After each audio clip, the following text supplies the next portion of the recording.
Hello guys, it is currently late October and as the Halloween is approaching, I thought to myself I would treat you all with a special gift in the form of series on how to crush the Philidor defense. So the Philidor defense looks like this: e4, e5, knight to f3 and pawn to d6. I believe the most aggressive move that white can play in this position is bishop to c4 to target the f7 pawn. And here black has been trying all sorts of moves. The most played one is pawn to h6, then there is bishop to g4, then there is bishop to e7, knight to f6, knight to c6, and also bishop to e6. I would like to make a playlist going through all these responses and show you some truly juicy and attacking lines where black is going to be messing up left and right. I cannot wait to do this. So, starting today, we are going to be looking at the pawn to h6 variation, which is the most common move. But before jumping right into the lines, let me tell you some important news regarding my health. Because for a few months, there has been something growing inside of my neck. And last week, I had to go through this surgery where they removed all three of my neck ganglions. So now I have this huge scar on my neck. This is me in the hospital. But the question is, do you want to see the scar? Okay, you ask for it, but be warned, it doesn't look nice. So, here we go. Ah, disgusting. Let me blur out the ugly parts. There we go, that's better. Well, anyways, this week there should be the lab results, whether it was or it wasn't cancer. So wish me luck. On the bright side, I get to stay home for a couple of weeks, and that means no going to work, but recording more videos. Yoo-hoo! Okay, speaking of recording videos, let's get back to business. Alright, so here we are back to the Philidor defense position, where black just played pawn to h6, trying to stop any nasty knight to g5 ideas. Well, little do they know we have some other nasty ideas. And oh boy, these are some truly nasty ideas. So you can play here pawn to d4. Now they should capture this pawn, there is nothing better for them to do. And after that you play pawn to c3, hanging another pawn, but actually this time they cannot capture the pawn. But 65% of the time they will capture this. I call this the zombie king gambit, and I actually made a video about this variation a couple of years ago, and it is just still so fascinating to me. So in this video I'll go through some more lines that are not covered in the original video, and also I'll make sure to make a video about the declined variations, because, well, guess what? This gambit is so tricky even if declined. But okay, here we go. Zombie King Gambit accepted. And now we can suck the whole kitchen sink and still come out on top. Check this out. Bishop captures on f7. King has to capture the bishop, otherwise their position will suck. Now we play a brilliant move, knight to e5 check. Of course, the knight is not capturable because of this spin. And if you play this on chess.com, you get 2 exclamation marks for this move. You're welcome. Now the king is under a check and it needs to be very careful where it goes, because going to the light squares end up in a quick checkmate. Finally, king to e8 is the most popular continuation, but it simply walks into queen to h5 check. They can here prolong the game for one extra move with g6, and then they are getting checkmated on e7 like this. And similarly, if they would go to e6, there is also a quick checkmate, where actually there is a possibility that the checkmating piece delivering the knockout blow is going to be this rook, which is just extremely interesting and hilarious and spectacular. But you will have to check out the original video if you want to see the long castles checkmate covered by Adamisko. Alright, anyways, let's go back. So the king has to go either to e7 or to f6.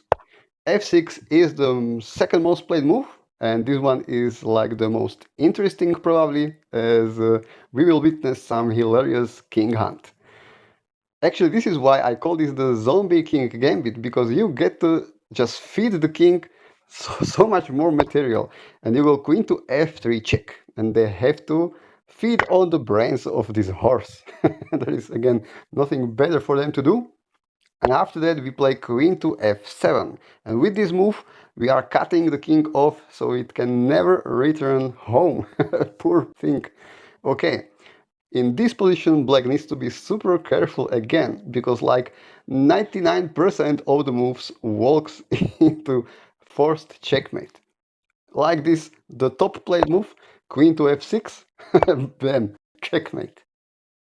They have to play knight to f6 if they want to survive a little longer, and afterwards we play pawn to f4 check.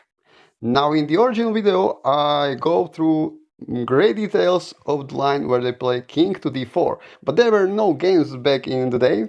Actually there were like 300 games of white players playing bishop captures on f7, the zombie king gambit move. Now there is nearly 9,000. So now that we have some games in the database in this position, we can conclude that the main line here is for them to feed on the brains of this pawn, because 90% of the time they do this. There are only these two legal moves, by the way, so since nobody is playing king to d4, let me show you how to deal with king captures on e4. So naturally we are going to capture the pawn on c3 with a check, and now they should go king to f5, as usually they do. They want to get their king closer to their pieces, but it doesn't help them. Here we play with g4, check, and this way they are forced to capture this pawn, and we open some new lines for attack. Now we go queen to g6, check. Now if the king goes to f3, you can choose from 3 different checkmates, but I would recommend to play castling mate, because you know that's the most badass. Anyways, the king should go to h4, and this is where it gets a little bit tricky. At least it did for me, as I have this one game here where I lost in a position where I had multiple opportunities to deliver a first checkmate. Anyways, so after king to h4, what you want to do is get castled. And now people have been trying to either exchange queens, or they tried queen to d7 to cover some squares around the king. Well, it is not going to help them. Like the engine move in this position, which is super winning for white, the engine move is to give up the light square bishop like this. Well, nobody is going to be playing this move. But how are we going to deal with the other moves that get played? So let's see if they go queen to e8 and try to exchange the queens. Well, of course, we have queen to g3 check, following my game that I lost, unfortunately. I played correctly until I'll show you where. So, okay, this is a check. They are forced to go to h5, and now f5, blocking some squares around the king, and now actually threatening this checkmate. And already here the engine is recommending some ridiculous move like queen to e1 to prolong the game. Well, my opponent here captured the pawn.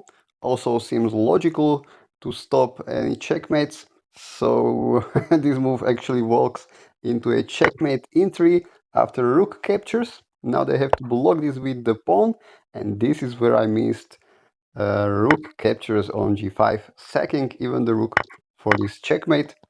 Why I just captured this knight, and it would still be winning, and my opponent continued to make mistakes, but I just couldn't find the best moves and I eventually lost on time. But anyways, yeah, here we are, so you can learn from my mistakes.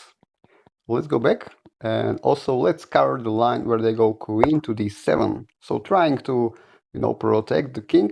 Well, just pawn to f5 blocks the queen, and the engine here is again recommending to just sack a whole bunch of material to prolong the game like this, which is probably not what you will be facing. What seems to also be logical is to use the knight to cover some squares around the king. So this one guy played knight to h5.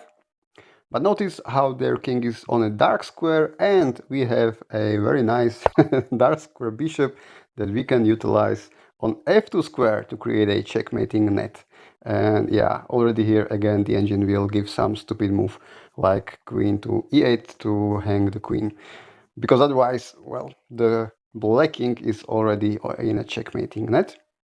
And this other guy played knight to g4, which stops bishop to e3, but it doesn't stop bishop to f4, so you can use just a different square with the same idea of creating a checkmating net around the king.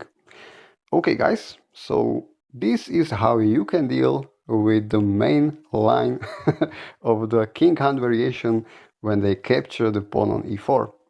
So going back to the position where we sacked our bishop, we delivered this brilliant check, and now instead of king to f6, let's have a look at the variation of king to e7. So this one is probably the best thing for black to do, even though it is the least popular variation, played 14% of the time. And the reason is, yeah, black is probably aware that the king is just simply walking into a fork, and we can go knight to g6 check. Now the king has some options of where to move, and probably the worst idea that black can do is try to hang out around the king side and hope to trap the knight in the corner. So we capture the rook and it is a check, and most guys went king to f6, cutting off the squares of our knight. So it is stuck in the corner. Unfortunately for black, this walks again into a forced checkmate. And it looks like this. Queen to f3 check. If they go to e7, they get mated immediately. Similarly, king to e6, we just force the king to e7 and mate him. So if they want to survive longer and, you know, have a walk of shame, they have to go king to e5. Here we are able to bring our knight back with a check, and after king to d4, well, we have queen to e3 check, king is forced to c4, now we go knight to a3 check, they are forced to go to b4, now queen captures on c3 check, and now when the king is in the edge of the board, we go pawn to b3 checkmate. It is hilarious that black never moved a single piece, and all they did was moving the king the whole game like this. Wow, just humiliating stuff with this game. Okay, let's go back. So this is the worst scenario for them. The best move, let me explain, the engine says, is to move the king to d7. So if you see this move, king to d7, just be aware that black just played the most correct move, and the advantage here is just something like 2.5 for white. But what you can do here is to ignore the hanging rook, and you can simply capture the pawn on c3. And this way black has an option to save the rook. And it is indeed the most played move, a rook to h7. And guess what? Black just walked into another forced checkmate. Oh! And this is what it looks like. Knight to e5 check. Now if they go somewhere back, then there is queen to h5, a quick checkmate. So if they wish to survive the longest, this is what it would look like. They would have to go king to e7. Now we go knight to d5 check. King to e6, queen to g4 check. They capture the horse, bishop to f4 check. They capture the pawn, knight to c3 check. They go to d3, and now we have this interesting queen zigzag to d5. And once they are on b4, you can either go queen to b5 checkmate, or if you like checkmating with the pawns, you can also go a3 checkmate. Okay guys, I think enough of humiliating the black king. Let me just show you what is the correct variation. So here we capture the pawn on c3 and we let the rook live.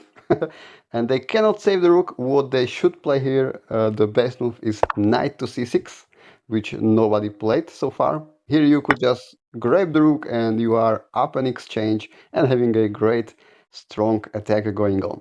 So should be winning easily for white from here. So guys, I guess this is it for today's video, and I cannot wait for the next video, in which I will be showing all sorts of lines where they actually decline the gambit, And oh boy, there are some truly funny lines there as well. They simply cannot, they cannot have fun facing the Zombie King Gambit. They cannot even decline it. They cannot accept it.